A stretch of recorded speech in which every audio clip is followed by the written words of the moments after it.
Okie dokie. Ladies and gentlemen, welcome to the show, Supernatural Strength. And today we got two absolute standouts. Both these guys from the World Arm Wrestling League roster, past and present. The past represented in the middleweight division by a man who stepped up to the heavyweight division, and he's made massive wave and a massive impact there. Toddzilla, Todd Hutchings in the mother.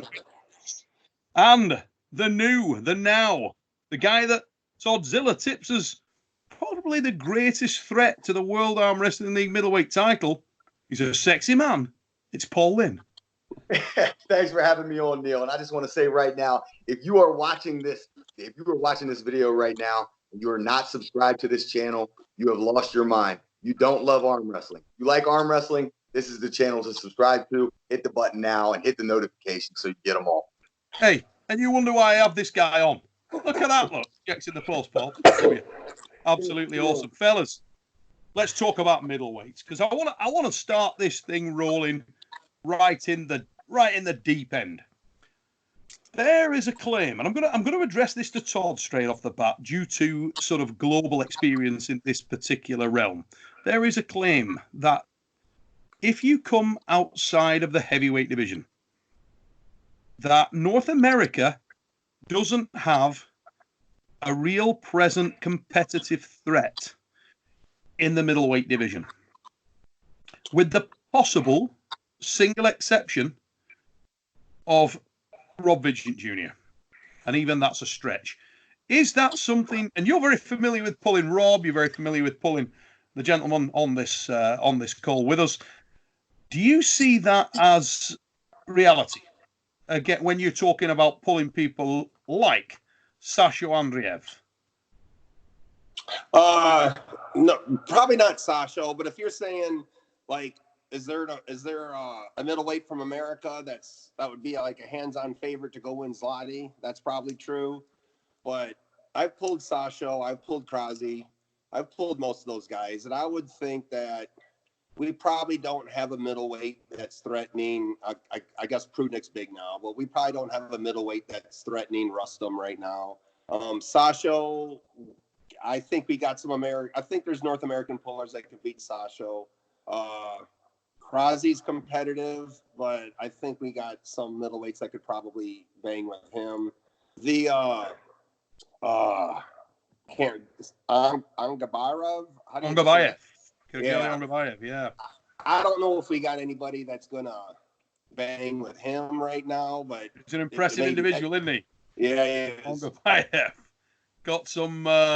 He got some whip on that pronator, that kid. Whoa. And professional arm wrestler. Professional, and that's a. Let's make that. Let's throw that out there straight away. Do you think this comes down to lifestyle, preparation, the degree of seriousness that these guys throw into the sport because of the fact that they are effectively professional in what they do, guys? I think they work harder. Do you think they prep differently? It's hard to say, and to be honest, I think YouTube's ruined that because everybody puts out these little clips, like these few short-minute clips, and everybody goes, "Oh, that's how they're training." No, that's what they're putting on video. That's not how they're training. I've talked to a bunch of them, and they all subscribe to a lot of like real short rep type stuff. Not necessarily full range max effort work, not necessarily isometrics, but lock it in and pump it out with these really, really short reps. Mm-hmm. I've always had a real hard time getting them to cook it down to what their actual like recipe or philosophy was. So, but they are, or maybe they're just hiding it from me. I don't know. But I was always having a hard time too, because I'm very interested in strength training. So anytime someone comes up that's strong, man, I want to know what they're doing, whether I agree with it or not. I just want to know what they're doing and why they think that works. And I'm more interested in why they think it works than whether or not it actually works, because that'll alter my perspective on my own training. But I don't see a lot of like one rep max stuff, but I see a lot of super heavy lifts when that's the only topic on the video. I'm not so sure they do that regularly. I think they just do it because Mazurenko's got a new machine out there, so he's got to get all the celebrities to max it out. You know what I mean? Yeah. Right. Paul, when you look at the training that is out there online, you look at what Mazarenka pumps out there, and there's some, as Todd says, got some amazing equipment. You see the lads utilizing it there, and they talk a lot about their training methodology, and there's a lot of chat online about that. Is it something you are actively trying to emulate, and do you see parallels with what the US guys are doing, or is it a different world? Yeah, I think so. Back to what you said. I mean, the real question is how much time are they putting in? So I'm a big believer that if you are training at the amount of time and effort that you're putting in, what you do necessarily, as long as it's not totally ridiculous, it's going to really take you to where you're at. So I'm not 100% sure really what they are doing. Like Todd is saying, how long are they training? How often are they training? Are they truly, is this all they do? Like these guys at the top level. I know if I didn't have to have a couple jobs and side businesses and all I had to do was train, I would be a different human being for sure, because I love doing it. So I'm not personally necessarily trying to emulate a lot of the table movements they're doing. As a matter of fact, when I train with handles, which I do twice a day, I do it freestanding in the air. Like Todd said, I'm very interested in everything that everybody's doing, but I might not necessarily take from all of it. And at this point in my career, I don't know enough about really what's going on in Europe for me to yet really emulate it. I did see Rustam, doing 1RMs on a flat bench with a good amount of weight. So that's something that I can kind of, align myself with. And I'm using all the same handles. I might not be using them the same way and with the same volumes and weights. But I mean, I'm really just trying to continue to track everything that they're doing and learn from them myself. And I don't know what the right or wrong way is. One thing I do know is if I have my whole life to dedicate to arm wrestling, I'm going to be a different human. Todd, when we talk about the Eastern European power puller, the guy that's this feared, invincible, cold-hearted killer at the table, you've been in the hook with these lads. You felt exactly what's there, and you also train with a lot of the top Americans in that kind of position. Is there a real? And I'm not talking about just that top percentage. I'm talking about across the set. Is there a real gulf in terms of the red line strength that you're seeing from those guys compared to the sort of upper tier of North America? I really don't think it's that big. I think it's a few percentage points. I mean, I've pulled some Plinkoff and Pushkar and Chafee, Farid. I've pulled the Tokarev brothers. I've pulled almost all the Americans, and even between middleweight and super heavyweight, the strength difference just really it's measurable. It's nothing that a middleweight would say, "Oh my God, I could never ever build that level of power." I'm saying you start out so close. So I think we're all fairly close. It's whether or not I'm strong in one vector and he's strong in four. That could be the difference in a super match. You got it in. You check that, Paul. Ask me about my shirt. Because me and Paul were just going to talk about angles. I don't know about you. What were you going to say there? And I was going to fly over and kick both your asses. Yeah, it's like, I'm just going to go in on this angle and Todd be slapping upside your head. But we had that discussion. Vectors. It's about vectors. Just walk us through why it's about engineering this guy. Do it, Todd. Come in here. Anytime. Everybody talks about angles. An angle is nothing more than a direction relative to a datum. A vector is a force times a direction. So if I pull back and you go sideways, the equal amount, the resultant lies on that 45. But if I'm going back 10% more and you're going sideways, it comes my direction. That's how you add vectors, not angles. So the moral of the story is if you say angle in front of Todd as it associates to arm wrestling, you're getting your ass whipped. Yeah, and it shows you don't know what you're talking about. There you go. Get your T-shirt now from Ryan Bowen. Get it up, rainbow on there. It's a very good shirt. A lot of color. You better be getting your cut. You better be getting your cut, Todd. Hey, Ryan takes care of me. He does. He doesn't send me a cameraman to make videos, but he takes care of me. He's bigging you up, left, right, and centre. So, what about Australia? Talking about these developing nations. Australia, obviously, they just bang out of the woodwork. They got a few decent pullers over there. You did a bit of a tour, Todd, over there. Yeah. Well, there's Danny Tesh, and he's strong enough to pull the rest of the continent along with him. But they actually what they're doing there is pretty clever, and I've only ever seen it like at Europe. Is they have these like dedicated arm wrestling clubs where everybody comes and they like train there, and unlike in America where you go practice at some dude's house, Morocco. I don't know what Morocco does when I'm not there, but he could probably have an arm wrestling club because he's got the equipment and stuff there. But when I was there, they have like drills. They match people up. It's a real organized. It's like how you'd expect them to be training like a boxing gym or something. If one guy was training a whole bunch of boxers in one gym, that's how Australia's approaching it. It's this big collective. Everybody's training together. It's like got a real team atmosphere to it. Where in America, it's like it's an individual sport. You're just linking up with other folks just to help yourself. So it's impressive what they're doing. I think you got to shout out Ryan Bowen for sure. I mean, I think he's kind of spearheaded the effort, right? He gets a whole lot of trolling over here in the United States, but this guy has really put that entire continent on the map. And he's largely, he's a super organized guy, and he's a businessman, and he's sharp as a, and he's great on social media. He's got a radio voice. This guy has really spearheaded a huge movement. Yeah, there's no doubt about it. Ryan's an impressive lad, and he catches a lot of thunder, but I love him. I think he's absolutely quality. When you meet, he's a lovely lad. He's absolutely excellent. He is, and he's a lovely dude. I think even in just person, adorable. He's a better dude in person too. I think he puts himself out there on social media. I think he almost. Wait a minute. On social media, complete twat. That one that he did. Hey, let's be honest here. My favorite is the choice of giving away fundamentals. I love that. Brian ever loses a match, it's because he gave it up.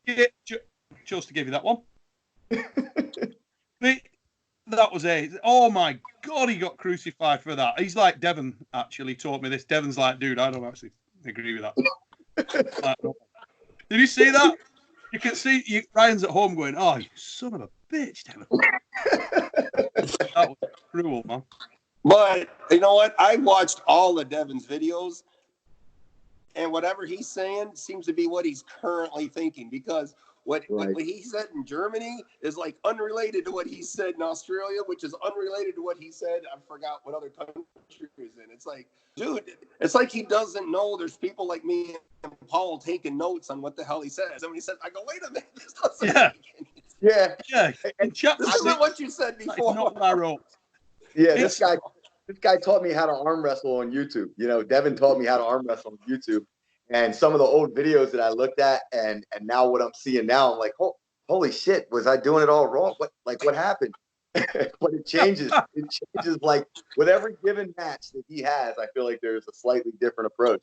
But I mean, I guess we're all feeling our way through it.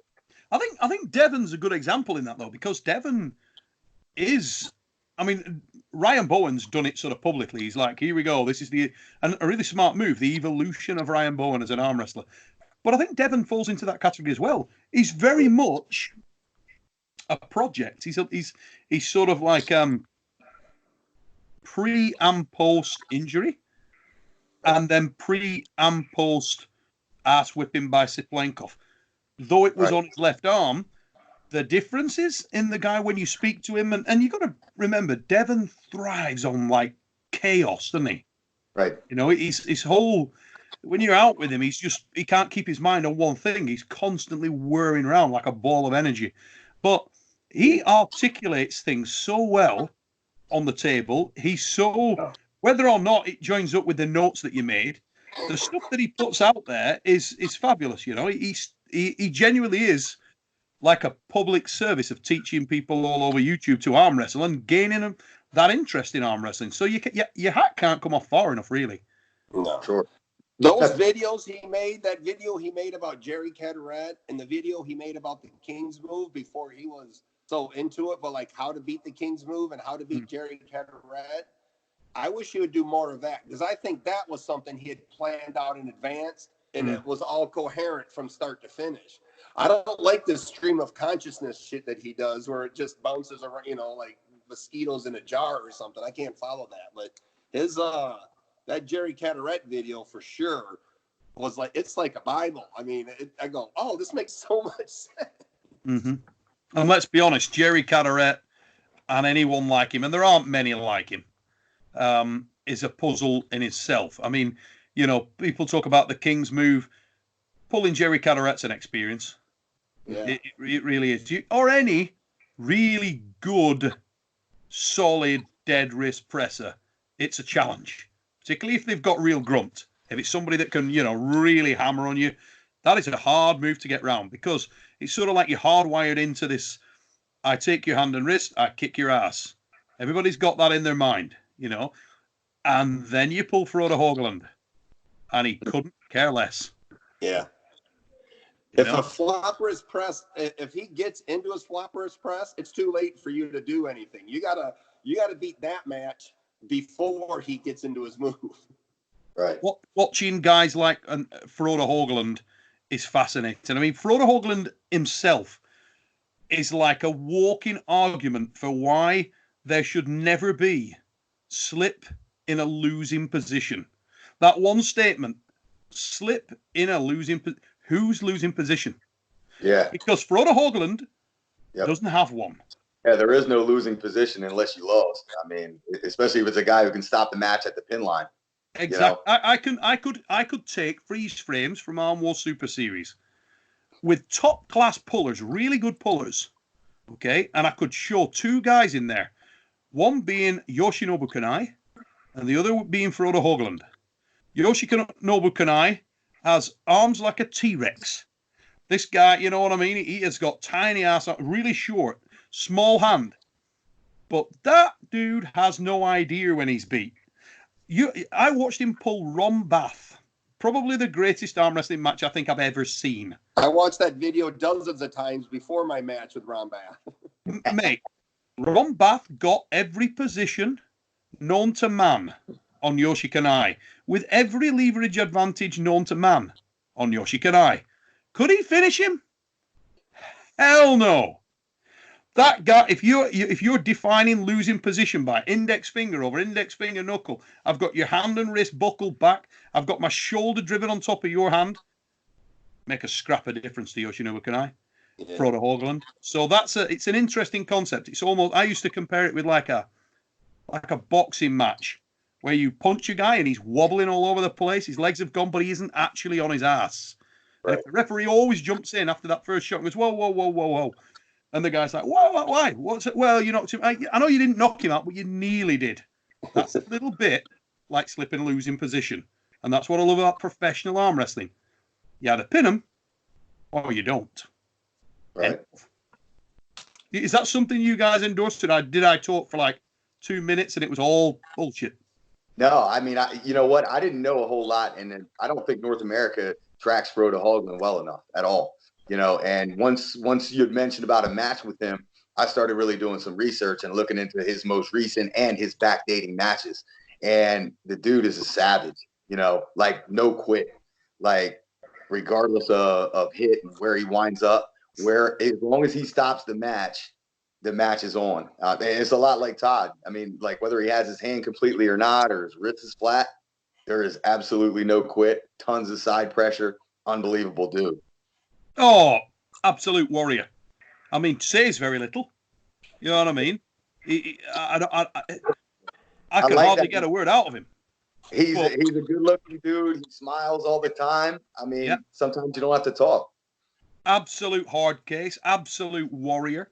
We used to get him out on Arm Wars gigs. We'd all be having fun at the after party after. Froda would be sat there, not saying a goddamn word, just poking the fire with his floppy dog. After like a 25-minute match with his wrist busted back. And then he'd get on the practice table. You'd watch him pull all day and think to yourself, well, now's my chance to jump on Froda's ass. And you'd see all these guys start queuing up at the practice table. He'd get back on. He'd have another 100 matches just the same. He can just go and go and go. It's quite weird. Really unusual set of criteria. But let's be honest here, Todd. You've done a bit of that yourself, mate. I mean, I always remember the NAL match with yourself and Marcio. That was pretty ugly. Yeah, man, that was close too. Wasn't it? When you were counting down. Yeah. I was what was I? I was like 3 or 4 years into the sport then. And Marcio's a tough nut to crack no matter how long you're into it. But yeah, I still remember that. I still remember that match. Marcio's a very underrated puller, isn't he? He is, and it's he'd be devastating at middleweight, because he's got the arms and the hands of a middleweight. It's he has the same struggles at super heavyweight that I do, and it's just a geometry problem. Yeah, I always remember my first experience of Marcio was at the World Championships 1995. He actually won out in Brazil. And then he came back, Virginia Beach 96, took, I think, 3rd place in Virginia Beach 96. I was 2nd in the class below.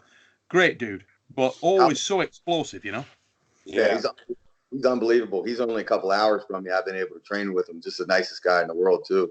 How long has it been since he's been in that middleweight range? Oh, God.